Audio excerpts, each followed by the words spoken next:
Have you used it? Yes. Oh, very nice. Okay. Welcome, Kendra. I'm so excited to see you again. Um, okay, so for those of you who don't know who I am, my name is Dana. I am an occupational therapist. I live in Virginia. I am um I am a daughter of the Most High King. I've actually like my a friend of mine had said that, and I was like, I love that. So anytime I introduce myself, that's what I'm gonna say. So, and Kendra, so tell us a little bit about who you are. I'm Kendra Carroll. I am a good friend of Dana's. She likes to pop in and do some things with our ministry maker group. I am a rodeo and homeschool and animal mom. I'm not a I have four kids. I don't just have animals. The kids all have a lot of animals. Um, and I am a Jesus sister, and I'm just happy to be here to share with you guys today what we're going to be talking about because Daughter of the King is definitely part of the conversation. Yes.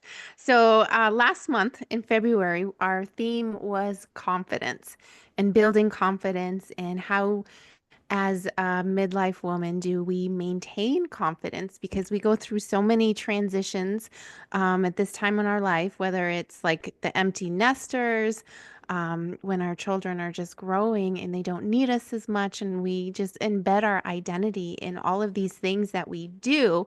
And so we lose sight of who we are. And so just being able to get back to that foundation and have that confidence to go into the next season. I think that is just one of the things that really helps to push us towards that 100% health, right? Getting us healthier so that way we can live as independently as possible and maintain that quality of life. So that's really like kind of like the essence of the whole theme, the idea. Yeah. They're definitely the type of people I serve too, because I think that transition time is such a hard time when we've over poured as a mom and we put our wife focus in and we just do all the things that are on our plates in busy seasons. And then we look up and we forget to be the daughter of God first. We forget who are we need to be that we're serving those things. Yeah, exactly. And so I'm so grateful that you're here today, Kendra. Like I was just telling a friend of mine that when we first started talking, like I had to, when we hung up, I had to sit here and like pray to God and be like, what just happened? When you Because and I I first talked? feel yeah, because I feel like Okay. that spiritual, like that level of spirituality, like I feel like you just unlocked that whole new level for me. And I just had to really reflect on that and be like, is that like, I don't know, I just felt like enlightened and just like God lifted the veil. And it was just, I don't know, it was a pivotal moment for me in my journey and my relationship with God and just how he's been, ministering to me on this different level after feeling like that, I don't know, like whatever it was unlocked. I don't know. I don't really know how to explain it. Well, I'm glad that it hit you that way because some people say I need to wear a shirt that says I'm gonna hit you with the Holy Spirit like a water balloon hit you in the face. Like Uh-huh. when you Yeah, play that's water balloon that's a games, great you way. really should aim for the face, but apparently Yeah. that's what I do. Uh-huh. And it's much needed though. I mean, how else are you going to get people's attention? Yes. I don't try to be harsh though, but it does seem to be like Well, I very much I love talking about confidence because it is something that I would like to explain why I walk in it and why I just drop things the way I drop them. And I'm okay to just be who God made me to be. And some of that comes to like not realize that someone else is going, wait, what? Like, I just keep going. Just like, you'll catch hmm up, it'll be fine. hmm I love it. Yeah. So, we had talked about what we were going to do today, and you had mentioned, I just, I loved the idea that you had come up with and the action item. and the journaling and all of those things. So I will let you kind of lead with that. Yeah. Okay. Yes. So Dana had asked me to start fun because, like we said, we don't want to just be the water balloon that hits you in the face. So to start fun, I wanted to prompt a question. And since you guys are probably going to be in a replay of this, you can type it in the chat. You can just think for it on your own. And it might even take some thinking time. But what is the thing that you're wearing when you feel the most confident? Have you ever heard it said that confidence is in the outfit? I've even had a Bible study one time where they had said it in a different way. And they said, when do you feel the most complete with what you're wearing, that you're ready to like go out and meet the world? And this one girl actually had shared that earrings was like, she goes, I could not do my makeup. My hair could be in a mess. I throw on a hat. I could do whatever. But as long as I put on some earrings, I'm like, yeah, I'm all put together now. Life's together. And I actually took some of these women's things that they had said and been like, oh, maybe I should try that on. Maybe I should be like that. Maybe I should do this. And not in a lack of confidence way, but I really liked the earring idea. And I now like Mhm. super embrace earrings, but not just to feel like I'm put together. They're actually conversation starters for me. And they each have like Mhm. meanings of what I'm going to do. But for me to feel the most confident, and I don't always get to wear it, would be my belts. Because as I shared, I'm animal and rodeo, and I'm wearing it. So I'll just stand up. Oh look, yeah, here we'll have to like put it Ah, okay. there. Yeah. And actually, this isn't my big belt. I actually have an even bigger buckle that most people notice and sparkly and stuff. But just to be like held together, and even in Ephesians 4, when it talks about um, the belt of truth, that you're wearing something, and as I like to feel just like that, pants aren't falling down, everything's fitting right, it's put together. I like to have a belt on. That helps establish my confidence in my outfit. So, Dana, did Mhm. you get to think of yours?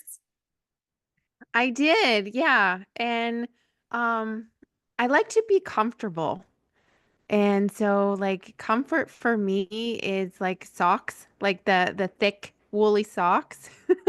I mean, you can't really wear those in the summertime, but like sandals in the summertime and thick socks in the wintertime.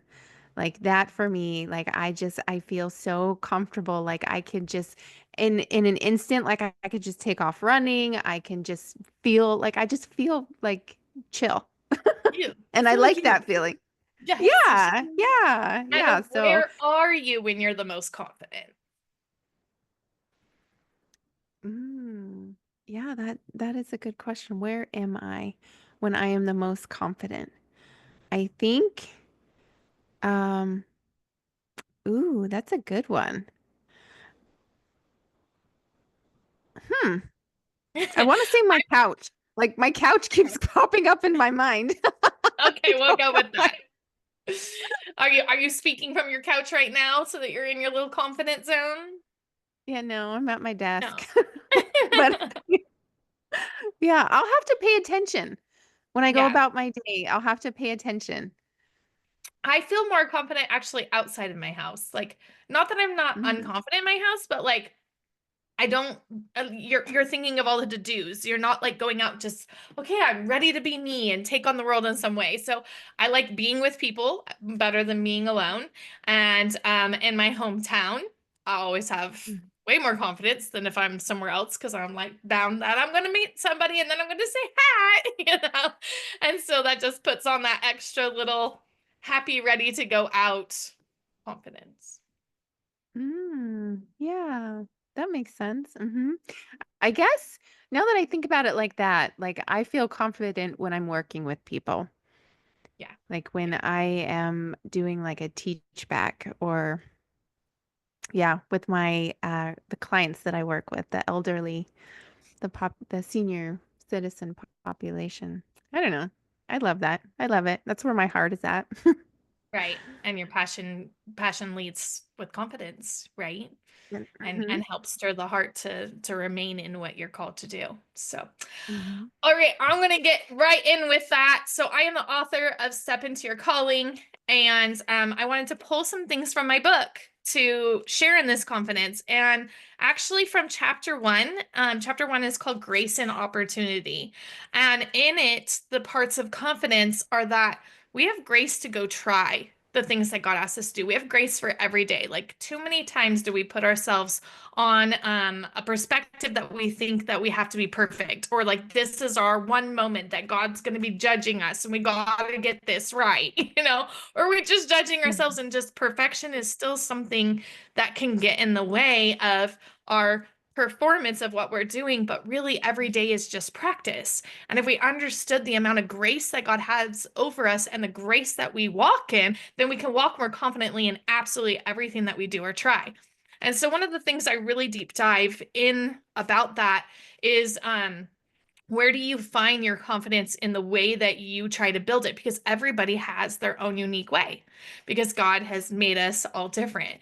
So my husband is very much a trial and error type of build Mm. confidence. Like, he needs to go out, try it, do videos to learn about it.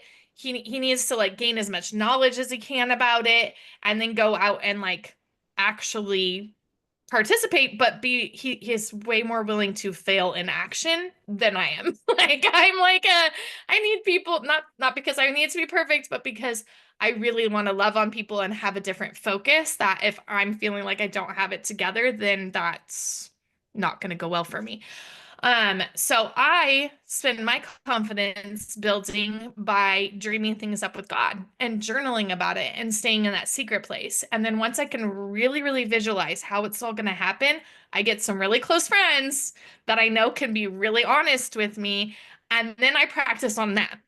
I'm like, let's go try this thing and see how this works out. And right now, I'm actually working on some new leadership type course things with the horses. And so I do have a local prayer team, and I'm going to be pulling them in and practicing and playing with them first, so that I can make sure, one, everyone stays safe, because some of the things I'm going to do are usually no-nos in horse rule worlds, of like when I'm teaching a kid to how to be around a horse.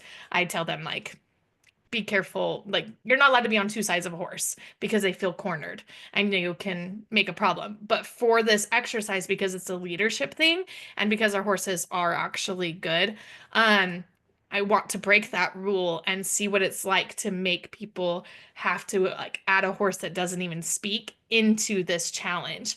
But I don't know what it's really going to look like, and it's Mm. going to take multiple people. So I need to get people who I know I can keep safe, who are listening to me. But if it goes wrong and in the middle of it, I can be like, wait a second, we need to change this up. And I can have fun with my friends and try that type of thing out. So confidence comes Mm. in all different kinds of ways, and we have to just lean in to the ways that God is showing us. Do you have your own thoughts of how you build your confidence, Dana? Hmm. I'm similar to your husband, trial and error. Just I'm go and more try it. I'm a Yeah, I'm a more of a visual person. Like I need that hands-on, that experience to know like did it work or not, you know? Yeah. Yeah.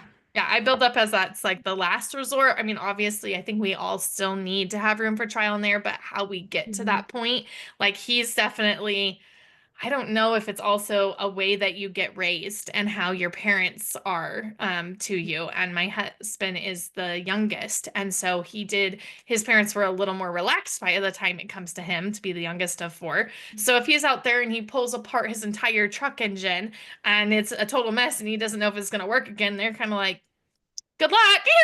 He'll like tinker with it and put it back together. And I'm an oldest, and my son being the oldest, I'm like, if he's tinkering with it, I'm like, are you sure it needed that much? Should you have done that much? Should you have reached? Should you have asked? Should you? I like have this overall panic evaluation where, everybody just has their own. They just have their own way. And so Hmm. I just want you guys all to feel that freedom to go about how you learn, how you fail, how you um walk out what type of things that you need to grow more confident in. And the Bible verse that Hmm. I have in this uh, for you guys is, for we are all his workmanship, created in Christ Jesus for good works, which he prepared beforehand that we can walk in them. If we understand that God prepared everything we're about to go do, can't you walk a little more confidently into the day knowing that like he literally has the day planned out. He has the next moments. He has the everything. And when we can solidify that trust to that utmost, then there should be no reason to worry about the fail or success of it. He Mm-hmm. wants us to be learning it. So that's Ephesians 2:10. Okay. I'm going to move on to the next. Oh, no. In this chapter two, the biggest takeaways for grace, and we're going to post these later, but sometimes you just need to have them said over you so you can solidify it in your heart. Let me find the page. I thought that I marked it. That's the everyone builds different. I don't usually teach from my book like this. I usually just teach from my let me just talk to you about everything that's coming to my head. But she I put me love on a that. timeline. All right. So it's going to be on page 23 if you guys get my book. And then, like I said, we're going to I sent Dana a picture, so it will be posted for you guys later because I do say in the book that you should write these on a sticky note, put them in your car on your rear view mirror before you go to that thing that you need that extra grace and confidence to walk in. Put it on your mirror while you're getting ready. If it's a videos that you're trying to do new, put it on your computer, like wherever God is challenging you or you know you need to walk in something, but you need to feel I am fully covered in his grace to have more confidence. This is the things. Relying on God's grace to make mistakes. Relying on God's grace frees me to make decisions to move forward. Yeah. Relying on God's grace leads me to let go of things he takes away. Relying on God's grace allows room for the new in different seasons of my life. Relying on God's grace frees me to accept my weaknesses. Relying on God's grace frees me to accept blessings. So that's all about relying. Now I want to go a little bit further on what are we dressing up in, because now we've dressed up in physical things that make us feel good. And then we've dressed up in grace because we know that that's our like, I like to see grace like an umbrella. Like it's guarding us from the storms and all the things. So we have grace as our thing in hand that's like overall covering us. And anybody who's carrying an umbrella, you actually kind of have to look under the umbrella to see their face. And like if we want Jesus to be seen first, then we're like really bringing grace first. You know, like if it's an umbrella, like we are like, we got this really close to our mind thought in hands. I don't know. I really like that image of grace as an umbrella. Mm-hmm. Mm-hmm. And so our next one, I'm like, grace needs to also be like a shower of God's words washed over you in the morning, that you have spent time for your mind, because in Ephesians 4, it's the helmet of salvation. So we need to wear the armor of God, right? And so if we're putting on the helmet of salvation, the salvation says, I'm already accepted, one died for by Jesus, and I am his, and he is mine. And we walk in that confidence. And in my book, we're going to jump all the way to chapter 4 now. And this is a Be Bold chapter. And I talk about it in the beginning. If you guys have ever seen Narnia, when Aslan is around and that lion is next to them, they are afraid of nothing. They have nothing to worry about. And one of my favorite pictures is that one where they're up on the rock. And I think that it's Lucy older, and she's standing with him, and she's just like able to just see everything in a different perspective, because she's standing next to him. And I'm like, how much do we take the time to let that hit our heart and build our confidence? So my exact words from my book are, he is the one who helps us, defends us, and guides us. Oh, the confidence we can feel when we remember that God is there as well. If we can always hold the reminder in our hearts that God is with us in all circumstances, we would remain confident. Building bravery, trust, and assurance to obey whatever God is asking us to do. But how often are we tapping into that lion? Are you really walking in bold confidence? Are you feeling fully covered in God's love, remembering who you belong to before you go into the battles of the day? Do you wake up and speak life to all the reminders of the Bible that encourage you to be strong and bold? Do you soak in God's love to remind yourself just how loved you are? Do you drench yourself in God's goodness so much that you can get through the day, say what needs to be said, and cover it in that grace and assurance? Most mornings, I Mm. remember to stand in all of God's truth when no attacks have had a chance to happen yet. But in a world like ours that's full of division and hurt, the things that we try to speak with boldness and bravery that Jesus placed on our heart can be trampled on very quickly. It's a reminder of how much grace it takes to really get through the day and exercise this boldness. So I want you to think of your confidence is God's words like a shower that you need to have every morning before you go face the Mhm. world, because otherwise it's not, we're probably already going to stink. We're probably already going to put up a stink if we do not take time to be like, all right, I got God. And then to really put on that helmet of salvation that says, I'm his, and nothing. One of my favorite lines, and you've probably heard it before, Dana, is that whole wear your crown because it's not the devil's playground. And that's why we say Ah, daughter uh-huh. of the king, because we got to re-put on the crown and like to circle and bold it, that you know. And so like every time, even the ungodly sayings that are like straighten your crown, girlfriend, I'm like, oh yeah, that is God's crown. And you remember, not devil's playground. And so to keep the mindset of everything that is God's and what he wants us to think and be his, that we can Mhm. do that in such authority and power and love of just covered in him, just so covered in him. I love Um, that. This is so good, Kendra. This is so so good. so good, so good. So this is where I have my prompt, okay? I do a conference for women. Well, I do lots of conferences for women, but this particular one is beauty and confidence that I do, and it always happens in May. And at this retreat, so I'm giving you guys a secret to my retreats, but I want you guys to have it because chances are you can't come, but if you can come, then I'd love to have you because I'm even more fun in person than I am on a computer, and I can't wait till the day I get to meet Dana in person. But um, it's going to be May 17th, and what I want you guys to do, and we're going to put this as another little section for you guys as a pop-up, I don't know, a picture. I Mhm. sent it to Dana. She'll get it to you, however she's going to post it to you. But I send women with little greeting cards, and the dollar store has greeting cards that are blank, guys. So this isn't like a big fancy project, but at the same time, if you have a journal that you always like write your revelations in or what God's speaking to you, then I encourage you to take that. But what you're gonna do is you go out and you find something that you see as beautiful. And then you remember that God created you to see that thing as beautiful. And you're going to sit there and you're going to soak in that thing and you're going to say, oh my gosh, God, let's say it's a tree. That tree is so beautiful. I just love the twists and turns and I love the greenery and I love this and I love that. And you're going to think of all the things that you love about it. And then you're going to pivot inward and you're going to say, God, you made me beautiful. And I don't always feel that way.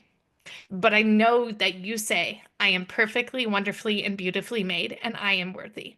And so you're going to sit down and you're going to hear God say how he sees you that way because your uniqueness in the ways that he made you, he created you to be exactly that way. The things that you love, the things that you don't love, and the things that you are and the things that you feel, he knows and knew you were going to feel and be that way.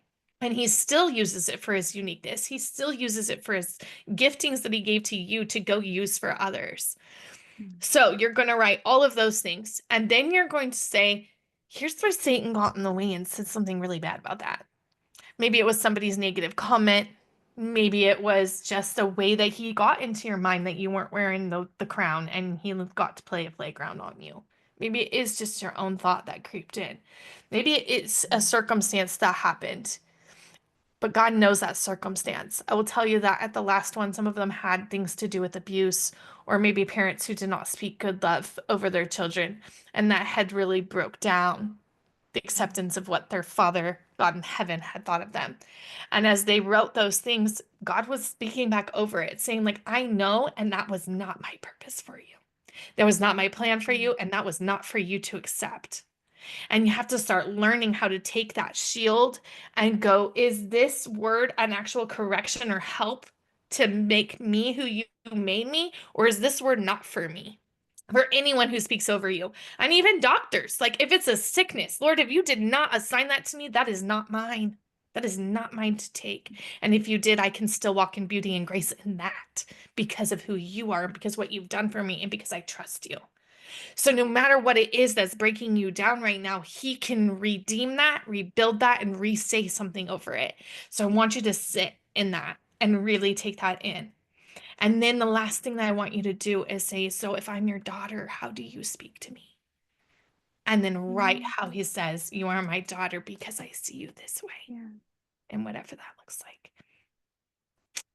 So that's going to be more condensed, but that's the depths of what I want you to do when you write that assignment to yourself. And then I want you to just keep it. And when you need it, I want you to read it again. So it was Mm. really dark in here, guys, when we started. And I don't usually talk at this time. And it's like, whoo, the sun. The Lord's grace is shining on me. And it is getting Right. I'm like, such bright. perfect timing. What you were talking about, God is like, yes, girl. Like, I see you. Just glowing everywhere. Just so bright. So bright, Yeah. guys. Don't even have a shade to like put that down. So keep going. Finally, guys, the confidence that knows where you are going and keeps your focus on God. In chapter, I believe it's 7, it's called Be the Influence. And that as we are Christians and as we are displaying God and as we are walking in that creation now of who, that's all that we talked about, right? Just displaying Him and being His. Then you also need to take the next step and lead others in confidence because of who He's called you to be and that you know how to keep your eyes focused on Him, to not be distracted by the storms, to not be distracted by the other things that are happening around you.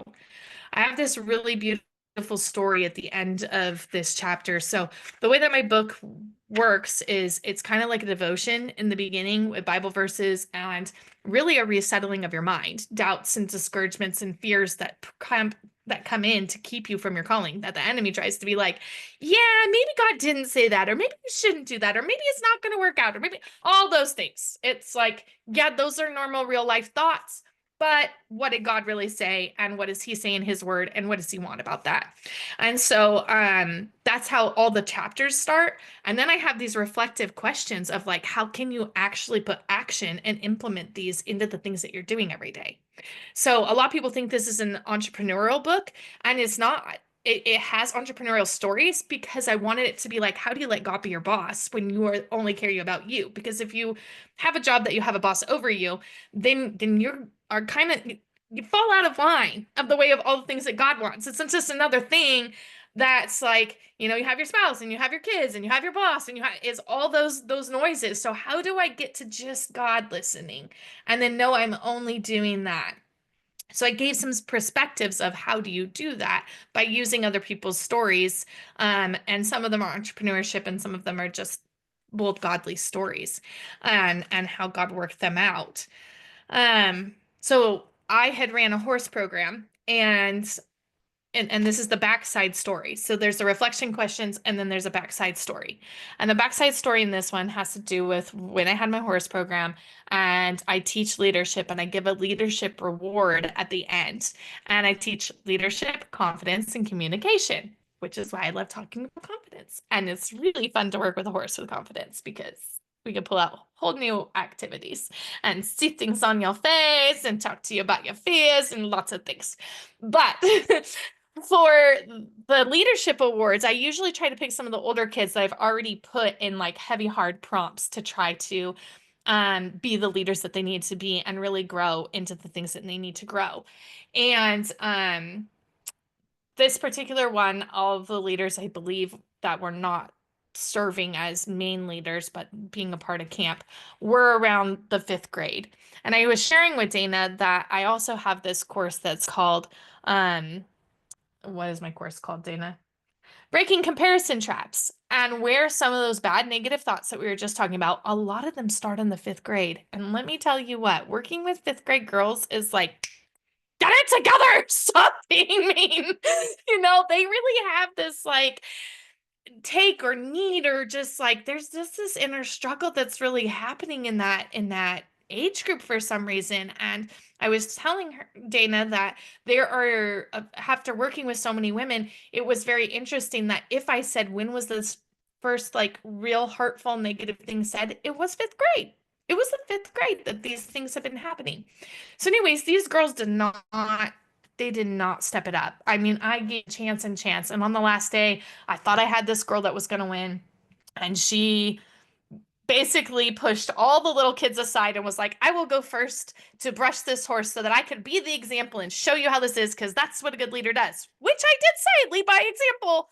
But I went up to her and I was like, this is not their first time doing this, as it's been a week-long camp. So did you just tell them they don't know how to do this, so you have to be the example? And then if that was the case, would going first be the right leader thing to do or not? And all of a sudden she realized she had pushed her way to the front, and that this would have been a better, like, help the kids line up, stand with the rest of them, make sure they're safe, help the extra leader pick one at a time and be the example in a giving kind of way, not a taking kind of way. So I was just like, strike one if you just lost your award, and going like, what else am I gonna do? And I get to like the actual ceremony, like that we're gonna be picking, and I still do not know what I'm gonna do, because I'm telling you, like the other girl that would have been in for the running was like in a tackling wrestle with her sister that day. Like there was just like, I'm like, I don't even know. I don't know what I'm gonna do for this. And I'm looking around, and there's this kindergartner, and she's sitting on a hay bale waiting for the awards to happen. And there's other awards that I'm picking, so it's not like I'm like, well, I just made the award ceremony and you know, there's nothing else to happen, but there were several other fun little names. And they're all sitting there, and chaos is just going on. And this poor little kindergartner, she's just focused on me. She stayed happy all day. She's very neutral in her heart, but like still a go-getter, always doing these things. And most of her cousins and siblings were trying to share this hay bale with her, and they're all younger. So we're talking 4, 3, maybe a couple other that were 5, and they're pushing each other off the hay bale and jumping and running and being crazy. And she's still like, yes, Miss Kendra, what are we doing now? And I'm like, I think I'm gonna pick a kindergartner. you know?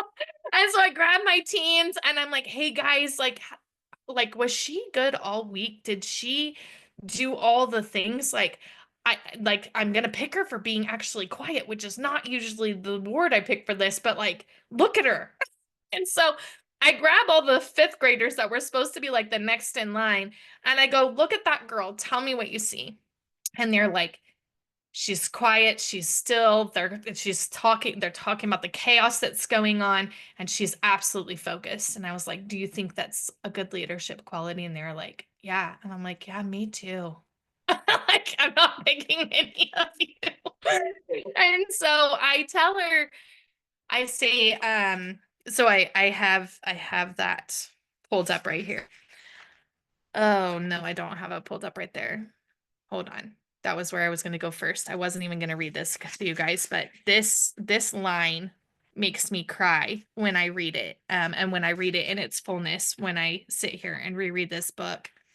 And so it's the pre-story. And then I say, I humbly realize that this 5-year-old had taught me a lesson. Sometimes the quietest are the best leaders in the room. Her qualities of assuredness, focus, and confidence never wavered, no matter what was going on, even in the moment of the award ceremony. And I tell her, oh, that was not it. It says, you've won this. I said, "This is my leader, for your unwavering focus and determination to make the best of every situation, and for being found always doing the right thing no matter what, you win the ultimate leadership award." And every time that I see this and think about this, and I'm just kind of skipping and saying this, it is having the laser-eyed focus on your leader. As I remember her eyes on me, and how it made me smile every time I think of how Jesus must respond with the same smile back to us as he sees our focus on him. And so when we are so focused on God, I was praying over somebody yesterday and I had, or just this week, and I had a vivid picture of like sparkling blue eyes just glistening in such delight. And I was like, God delights in you to this girl. And I'm like, that's what makes me cry of this every time when I'm reading it in its fullness, to be like, it's a delight of, like I said, she was so eager and willing and waiting and excited about, even if a word wasn't for her, that wasn't her point of being there. She wanted the horse and the other stuff, you know? And if we had that look on the world have such confidence to enjoy all the things that God had around us, no matter what the award looks like, no matter what the responses look like, no matter what is going on around us. That's the relationship that gives us the confidence to be good leaders and confidently lead. Because what the back part of the more part that I did highlight for you guys is others recognize the leadership of confidence by watching them do their job. We can see leaders know their place and duties and responsibility. Do you know your place as the daughter of the king? Do you know your responsibility as the daughter of the king? And do you know your duty as a responsibility of the king? And can you walk confidently to be that for others? That's that. Wow, Kendra. Um, and there's a Bible verse I didn't look up for you guys, but I wanted it to be the one that's like, do not look to your left or your right, but when you stay focused in what he has for you to do. And I do have I believe I have a picture because I've been working on some journaling prompts of if you're in spring or winter, and one of those is spring and how much you can, when you're creating, and distractions and rain stops and this going and all of that, that I think I have that verse with a picture that I can probably send to you. But I want to wrap this up with confidence. When you walk in all of this confidence, confident to be all that he has called you to be confident in who you are. And so I don't think Dana or I have this available to share with you right now, but well, maybe I'll read it. The Lord had told me that I would be wrapping kind of all of the speeches I'll be doing with this logo. And so I had shared it with Dana, and this will be a link also. And if you could see, this is the girl walking on waves, right? Where we're walking on the water and dancing on the waves. And there's actually this really pretty worship song that's called Dancing on the Waves. I encourage you guys to look it up. But I'm putting these on sweatshirts and t-shirts, and they're part of our ministry fundraiser. And they say, I am covered in God's love. I am confident because I am called. I am walking in God's grace. I am focused on Jesus' face. I'm dancing in freedom. I'm serving from joy. It's who I am. And that little, see, I love when it looks like that. And so it's just I am. And it's going to go like where your name tag would go. So like you're like, I am all of these things that I have learned to be. And then the back is her dancing on water. And one of the reasons to have, I had one of our ministry maker girls, she's like, I love wearing God shirts because I actually am not good. And she's a pastor's wife. And she's like, I'm not good at sharing God on the street.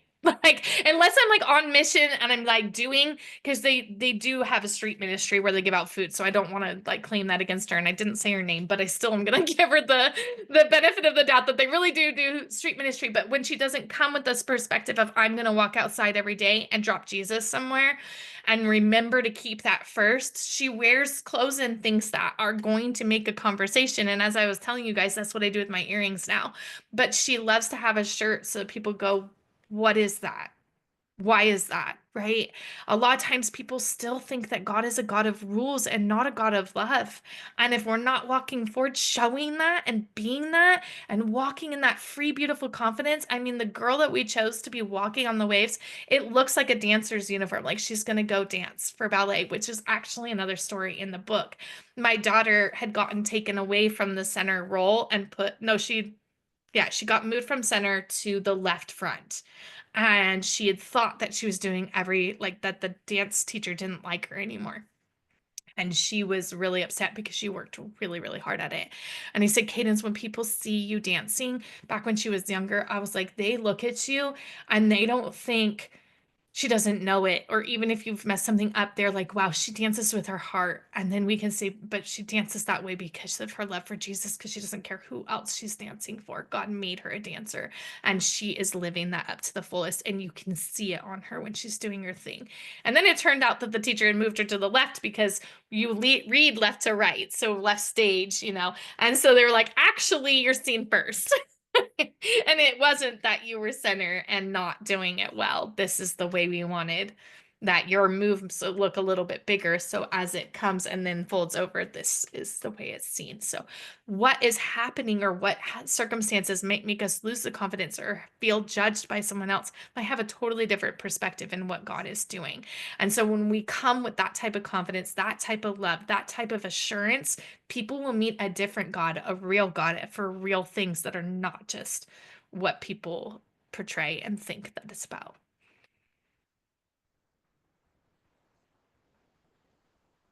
Kendra, gosh, like I'm so glad I recorded this, girl, because there's so much that I want to write down and go back because what amazing prompts. Ah, And we did 45 gosh, minutes. She was really I afraid I was going know. to talk for like 2 hours, guys. And I was like, no, I promise I'm going to have snippets from the book. So I'll stay on topic. Because I told you, I sometimes just have things and I just go blah, forever.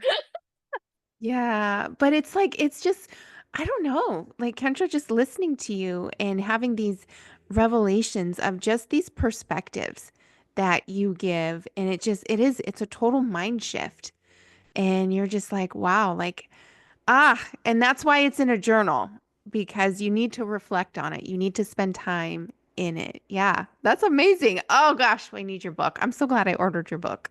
Yes, it's on its way along with your winner one. Are you already telling people they're going to win something? Yes. Like So I the have. winner will be of the 31-day challenge. That's actually going to Okay. be in the gift basket for the 31-day challenge. But I thought about it and I'm like I should have ordered more because I do want to do a giveaway.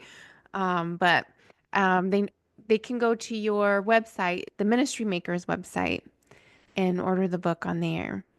Yeah, so Yeah. www.kendradcarroll.com has everything, has ministry makers and books and all of it.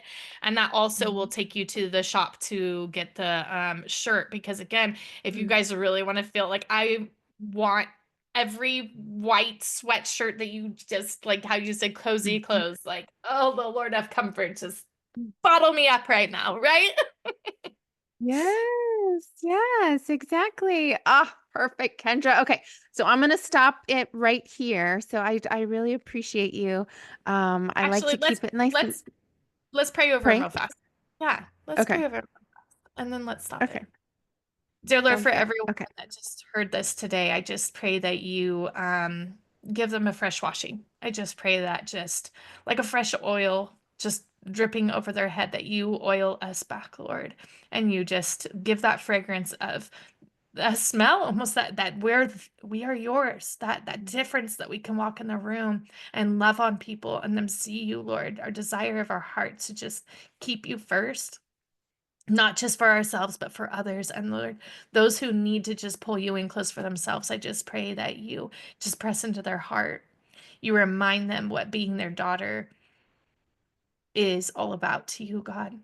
That they just are seen and seen in you, that they just see your face shining upon them, and they just see the happiness of nothing that they have ever done, nothing that's ever happened to them has made them less than in your eyes. May they just be Hmm. refilled, that all the things of busyness and burdens and just everyday life that doesn't let that focus come first. I just pray that that just takes a Mm, minute to wash away, Lord, and that they can take the projects and the things and the promptings and let them just deep root that they can grow more beauty of their confidence mm.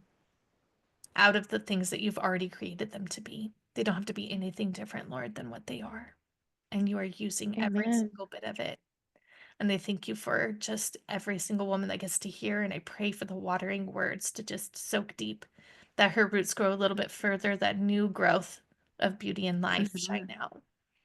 Makes you just feel so refilled and refreshed. In Jesus' name, amen. Amen. Oh, thank you so much, Kendra. Yeah, thanks for having me, guys. Okay, let me figure out. Your stop button.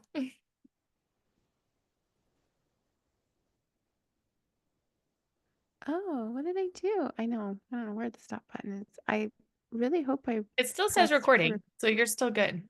Oh, okay, okay. So I'm still in it. Okay, good. That's good Yeah, to know. but shake the bottom and then Hang hit. on. Yeah. So I needed to get out of that. There it is. Okay.